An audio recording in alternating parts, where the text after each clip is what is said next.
ज्ञान आदि के जो केंद्र थे वो नष्ट कर दिए गए और प्राचीन ज्ञान जो था उससे भारत को डिस्कनेक्ट कर दिया गया।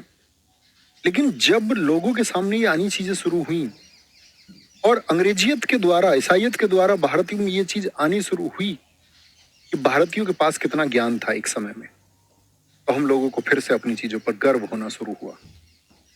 फिर से वो रिसर्चेस शुरू हुई, बहुत सारी संस्थाएं खड़ी हुई जिन्होंने लोगों को कहा कि आपको प्राचीन चीजों से जुड़ना होगा। जैसे कि आप लोग जानते हैं एक संस्था चली आर्य समाज, आज ही पढ़ेंगे हम। आर्य समाज ने लोगों को बताया कि हमारे वेद कितने महान थे और उनका पूरा धर्म वेद पर आधारित था। राजा राम मोहन राय की शिक्षाएं भी वेदों पर आधारित थी। ये अंग्रेजी शिक्षा के पक्षधर भी थे, यानी अंग्रेजी शिक्षा को भी बुरा नहीं मानते थे। लेकिन समाज में जितनी कमियां होती हैं, आप एक बार लिख के देखिए, आपकी नजर में समाज में गलत चीज क्या है जो खत्म होनी चाहिए। आपको एक एक चीज सोचिए। सारे लोग, बहुत सारे लोगों का मन में प्रश्न आएगा कि भैया जाति व्यवस्था खत्म हो जानी चाहिए। फिर कुछ लोग सोचेंगे अंतर जातीय विवाह खत्म हो जाने चाहिए। फिर आप सोचेंगे भैया जो ये आपका ऊंच नीच वाला भेद है ये खत्म हो जाना चाहिए समाज से। फिर आप सोचेंगे बाल विवाह खत्म हो जाने चाहिए, कम उम्र में अल्पायु के जो विवाह होते हैं। फिर आप सोचेंगे भैया जो पर्दा प्रथा है जिसमें पर्दा में घुटना पड़ता है, उस पर्दा प्रथा बंद हो जाना चाहिए। और बहुपत्नीवाद बड़ा था बंगाल में। बहुपत्नीवाद से मतलब था एक आदमी, बंगाल में एक समय पर ऐसी स्थिति आ गई कि एक आदमी की 50-50 शादियां हो गई। 50-50 शादी सिर्फ इसलिए करते थे कि टारगेट एक तक दहेज ले लेना है, और दहेज लेके बस खुद को मजबूत करते थे और बहुत सारी पत्नियों को अपना जीवन खुद गुजारना पड़ता। इवन कुछ समय बाद तो उनको पता भी नहीं रहता उनकी पत्नी कौन है। बंगाल में बहुत सारे लोगों की 50-50 तक भी शादियां हो गई। तो बहुपत्नीवाद भी एक चीज थी। सती प्रथा जैसी चीजें खत्म होनी थी, विधवा विवाह जैसी चीजें खत्म होनी थी। उस समय की बात, उस समय आरक्षण नहीं था। ऐसी बात करें आप, मैं आपसे बात कर रहा हूँ सन 1772 में उनका जन्म हुआ, तब आरक्षण कहाँ था? आरक्षण तो आजाद भारत की बात है। आरक्षण का एक विशेष महत्व है। जो लोग कहते हैं आरक्षण खत्म होना चाहिए, इसका मतलब है कि उनको आरक्षण के बारे में फिर ज्ञान नहीं है कि आरक्षण क्यों दिया जाता है। उसके लिए फिर आपको आरक्षण पे स्टडीज करनी पड़ेगी। ठीक है, मैं कुछ बोलूं तो उसके लिए कई घंटे चाहिए होंगे। बस इतना समझ लीजिए, जब आप आरक्षण का अध्ययन करेंगे तो आप जानेंगे और आप इस बात को स्वीकार करेंगे कि हाँ, आरक्षण एक सही व्यवस्था है जिसका जो अंतिम लाभ है वो उन सही लोगों पर नहीं पहुंच पा रहा है। पहुंच रहा है लेकिन पूर्ण लाभ उन लोगों तक नहीं पहुंच पा रहा है। तो बहुत सारे लोगों के मैं कमेंट देख पा रहा हूं, धर्म जैसी व्यवस्थाएं खत्म होनी चाहिए। नहीं, वो हमारे देश में कोई व्यक्ति बोलेगा तो खत्म नहीं होंगे। ठीक है, भेदभाव खत्म होने चाहिए। चुनाव उस समय नहीं थे, बोलेंगे जी दहेज प्रथा खत्म होनी चाहिए। बहुत अच्छा लिखा आपने, बहुत बढ़िया सुष्मिता तिवारी जी। दहेज प्रथा की वजह से ही तो आज लड़कियों के जन्म बाधा बन रहा है। नहीं तो लोगों को क्या दिक्कत है? लड़कियों के जन्म से किसी की दिक्कत थोड़ी है, दिक्कत दहेज से है। उनको पता है कि भाई आज लड़कियों का जन्म बोझ क्यों माना जाता है, पता है कि दहेज देना पड़ेगा। सोसाइटी ऐसी हो चुकी है। तो राजा राम मोहन राय की जो शिक्षाएं थी वो उसको निम्न वर्ग पे अप्लाई नहीं कर रहे थे, वो अप्लाई कर रहे थे उच्च वर्ग पे। उनको पता था कि उच्च वर्ग वाले लोगों ने अगर स्वीकार कर लिया तो निचले वाले अपने आप स्वीकार कर लेंगे। भाई ये दहेज जो है ये गिफ्ट उच्च वर्ग ने ही तो दिया पहले। उनके पास बहुत धन था, एक राजा ने अपनी लड़की को किला दे दिया।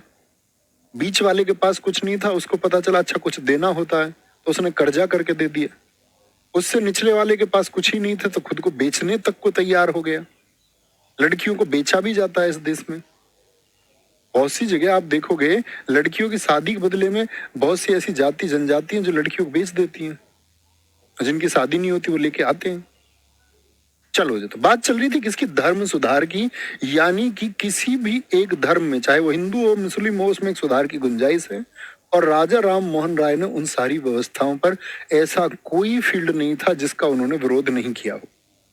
उनका खुद का बहुत विरोध हुआ, लेकिन उन्होंने क्या बोलोगे अंतरजातीय व्यवस्था से लेकर के, अंतरजातीय विवाह से लेकर के बहुपत्नी व्यवस्था खत्म करने तक, आपका आपका विधवा विवाह पर, विधवा विवाह होना ही चाहिए, सती प्रथा पर रोक लगनी चाहिए, और ये जो आपका जाति का भेदभाव है खत्म होना चाहिए। इस सब पर उन्होंने काम किया। दहेज प्रथा से लेकर के, पर्दा प्रथा से लेकर के हर एक चीज पर उन्होंने काम किया। इसीलिए उनको बोला गया। और याद रख लेना, राजा राम मोहन राय के बाद में तो उनसे बेहतरीन काम कोई भारत में कर ही नहीं पाया, कोई नहीं। उनके बस ऐसे समझो, एक आपका अगर हम बोले उत्तराधिकारी ईश्वर चंद्र विद्यासागर हुए, उन्होंने भी उस तरह के काम किए, लेकिन उतने बड़े लेवल पर कोई नहीं कर पाया। इसलिए राजा राम मोहन राय को हम क्या बोलते हैं? भारतीय पुनर्जागरण का जनक। ठीक है, आगे बढ़े। राजा की उपाधि अकबर द्वितीय ने किसने दी इनको? राजा राम मोहन राय को, एक पेंशन के मामले में। अकबर द्वितीय कौन है? ये सेकंड लास्ट शासक था, मुगल सम्राट है एक। आपको मुगलों के बारे में बताऊंगा। मुगलों का अंतिम शासक कौन है बताइए? तो आप कहेंगे बहादुर शाह जफर द्वितीय। और बहादुर शाह जफर द्वितीय यानी 1837 तक राजा था अकबर द्वितीय। अंग्रेजों ने क्या करा? इसकी पेंशन खत्म कर दी। तो भैया ये अंग्रेजी जानते नहीं, इन्होंने बोला राजा राम मोहन राय ने काम किया हुआ ईस्ट इंडिया कंपनी में, तो यही जाएंगे। तो राजा राम मोहन राय इनकी पेंशन के मामले में गई भी, तो तब इन्होंने इनको बोला ये राजा आदमी है, राजा की उपाधि दी। ठीक है। 1829 में सती प्रथा पर रोक राजा राम के प्रयासों से बेंटिक के समय लगी, ये बात जानते हैं। सबसे पहले रोक लगी बंगाल में, फिर चेन्नई में, और फिर धीरे धीरे धीरे धीरे पूरे भारत में रोक लगी। ओके, बहुत बढ़िया। 1833 में मृत्यु इनकी हुई ब्रिस्टल। ब्रिस्टल कहां पर? इंग्लैंड में इनकी समाधि है। अपने अंतिम समय में जाके ब्रिटेन चले गए। इनको समझ में आ गया भारतीय तो बड़े कठिन लोग हैं, मानते ही नहीं आसान सी चीज को। एक बच्चा कह रहा, गुरुजी ये लड़की वाले भी तो सरकारी नौकरी वाला लड़का ढूंढते हैं। हाँ बिल्कुल सही, ढूंढते हैं। आप भी ढूंढेंगे, आपकी सिस्टर होगी तो, क्योंकि दोस्त स्थायित्व चाहिए। प्रथा वही चली आ रही है, क्योंकि देखो लड़कियों का इसका कारण ये नहीं, आप इसमें लड़की या लड़की के परिवार को क्वेश्चन मार्क नहीं लगा सकते अगर वो लड़का अच्छा ढूंढ रहे हैं। आप उस व्यवस्था को देखिए कि आपने किस व्यवस्था को जन्म दिया। आप और हम लोगों ने इस व्यवस्था को जन्म दिया कि लड़कियों को हमने पढ़ने नहीं दिया। एक समय तक हमने सोचा लड़कियां 8वीं 10वीं कर ले तो काफी है, चूल्हा चौका ही तो करना है। तो जब लड़कियों को हमने चूल्हा चौका तक सीमित कर दिया और उनको पढ़ने नहीं दिया, तो उनकी शादी किसी ऐसे लड़के से होने जरूरी है जो घर चलाए। अब जो घर चलाएगा तो उसकी तो नौकरी होनी जरूरी है। तो समाज में ये एक रीत चल गई कि भाई नौकरी वाला लड़का कैसा होना चाहिए, चुनाव होना चाहिए उसका। आपको लगता है कि कोई लड़की अगर खुद बहुत अच्छी तरह से शिक्षित होके, मान के चलो वो गूगल कंपनी में एक काम कर रही है, गूगल कंपनी में उस लड़की का पैकेज है मान के चलो साल का 10 करोड़ का, आपको लगता है वो दिल्ली पुलिस वाले से शादी करेगी किसी से? आपकी भूल है कि लड़की वालों को सरकारी नौकरी चाहिए। वो तो समाज के एक बहाव में आके जब कोई ऑप्शन नहीं है तब उसका चुनाव कर रहे हैं, क्योंकि उनको पता सरकारी नौकरी से कभी गरीबी नहीं आएगी। आपको लगता अमेजन में एक बहुत अच्छे ऊंचे पद पर कार्य करती हुई कोई लड़की यूपी सब इंस्पेक्टर किसी लड़के से शादी करेगी? तो आप कहेंगे नहीं भैया ये तो सच में हमारी भूल है। इसको स्वीकार कर लीजिए कि आपको लगे कि भैया नहीं नहीं नहीं सरकारी नौकरी बहुत बड़ी चीज है, तो ये आपके मन का एक वहम है। सरकारी नौकरी बड़ी चीज उन लोगों के लिए है जिनके पास साधन नहीं है उस तरह के, जो उद्योगपति अब बड़े स्केल वाले लोग नहीं है, उनके लिए तो बच्चे सरकारी नौकरी एक वरदान है। उनके लिए तो वो दामाद भगवान की तरह है। तो वो एक सिस्टम बना हुआ है जिस सिस्टम में हम चलते हैं। नहीं तो हिंदुस्तान के बहुत सारे कोने दोस्त आज भी ऐसे हैं जहां पर लड़की वालों को दहेज दिया जाता है, और सच में ऐसा होना चाहिए। आप उनके घर से लड़की ले आए हैं, उनके घर को आपने वैकेंट कर दिया, एक सदस्य आपके घर में ऐड हो गया, उल्टा आप उनसे पैसे ले रहे हो, भिखारी बन जा रहे हो तुम लोग, हाथ फैला रहे हो। कह रहे एसी 2 टन का नहीं दिया, 1.5 टन का दिया। ये भिखारियत है। आपको दहेज मांगने वाला नहीं, आपको इतना कैपेबल बनना है कि आप दहेज के लिए डिनाई कर पाओ, दहेज को अस्वीकार करने वाला आपको बनना है। अब बहुत सारे लोग कहते हैं नहीं नहीं नहीं भैया वो लड़की वालों की मर्जी, अपनी मर्जी से वो चाहें जो दे दे, हम मांग थोड़े रहे हैं। ये मांगना ही तो है, ये मूक मांग है, ये चुप मांग है। जिसको आपने एक्सेप्ट कर लिया वह मांग ही है। बोले नहीं नहीं अपनी लड़की के लिए तो भैया कोई करता ही है। ऐसे कैसे करता है? आप एश्योरिटी दीजिए ना, आप विश्वास दिलाइए इस बात का। आप इस बात के लिए एश्योर कीजिए कि जी मैं आपको वचन देता हूं कि आपकी लड़की पर मैं इस घर में इतना कैपेबल हूं, मेरी क्षमताएं इतनी हैं, और मैं तभी शादी को तैयार हुआ कि आपकी लड़की पर दहेज जैसी चीजों का कोई विषय सामने नहीं आएगा। अब बोला नहीं भैया मेरी मम्मी, तो तुम इतने कैपेबल क्यों नहीं हुए? फिर तुम शादी के लिए फेरे लेने को कैसे चल दिए आगे? पहले तुमको अपनी क्षमताएं बढ़ानी थी ना, कैपेबल होना तो तब शादी करनी थी। बोले नहीं मेरे पापा तो भैया नहीं मानेंगे, वो तो दहेज लेंगे। तो पापा को शादी करनी है कि तुमको करनी है? यानी कि तुम अभी इतने कैपेबल नहीं हो तो तुमको शादी का अधिकार नहीं है अभी। जब तुम अपनी पत्नी को एक सिक्योरिटी दे पाओ, एक सम्मान अपने घर में दिला पाओ, तब तुमको शादी का अधिकार है, नहीं तो तुमको शादी का अधिकार नहीं है। अब बोले भैया मैंने तो हीरो बन के दहेज के लिए मना कर दिया, मेरे घर में मम्मी पापा कलेश करते हैं। और ऐसा नहीं है मम्मी पापा नहीं करते, ये दहेज हत्याएं इतनी सिर्फ मम्मी पापा की वजह से चल रही हैं। खुद तो खुद दूल्हे दहेज मांग रहे, कह रहे भैया हमको अल्टो तुमने दे दी, वैगनार नहीं दी, वैगनार दे दी, स्विफ्ट नहीं दी। तो पहले कैपेबल होना है। और समाज की किसी चीज पर प्रश्न चिन्ह आप ये नहीं लगा सकते कि लड़की वाले सरकारी नौकरी ढूंढ रहे, वो क्या करें?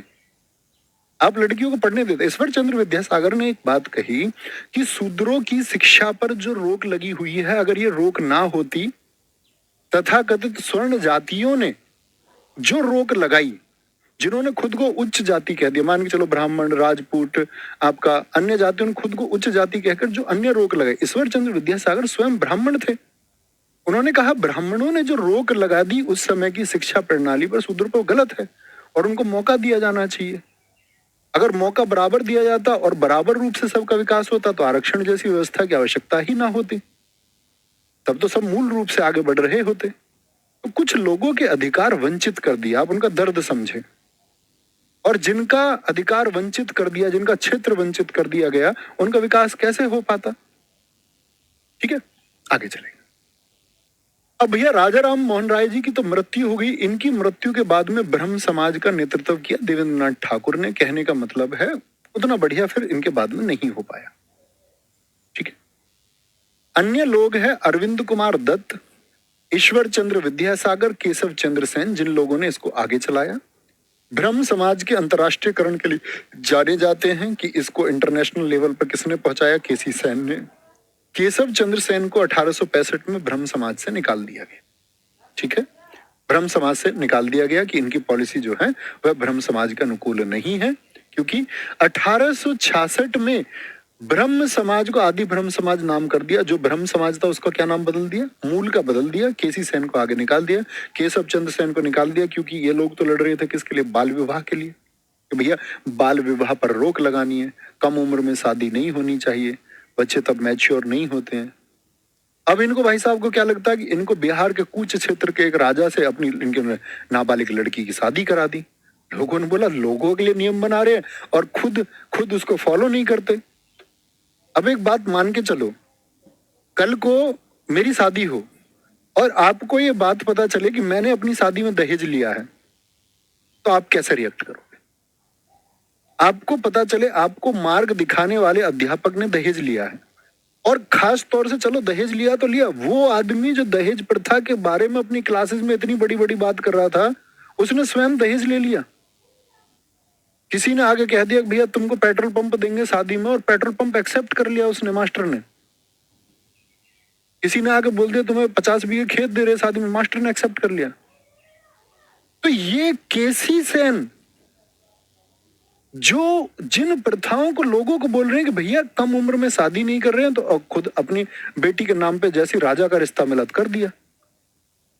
ये तो वो वाली बात हुई कि बड़े बूढ़े खुद तो डीजे पर डांस कर लिया, और जब बच्चों की शादी की बात आई तो बोले डीजे पर रोक लगा दो, अब कोई डीजे पर नहीं नाचेगा। तो कहने की बात है कि आप जब लोगों को मार्ग दिखाएं तो वह मार्ग आपको पूर्णतः पालन करना होगा, तभी लोग आपकी शिक्षाओं पर विश्वास करेंगे कि हाँ इस व्यक्ति की शिक्षाएं सही है, जो ये कह रहा है इसको अब हमको पालन करने योग्य हो जाना चाहिए।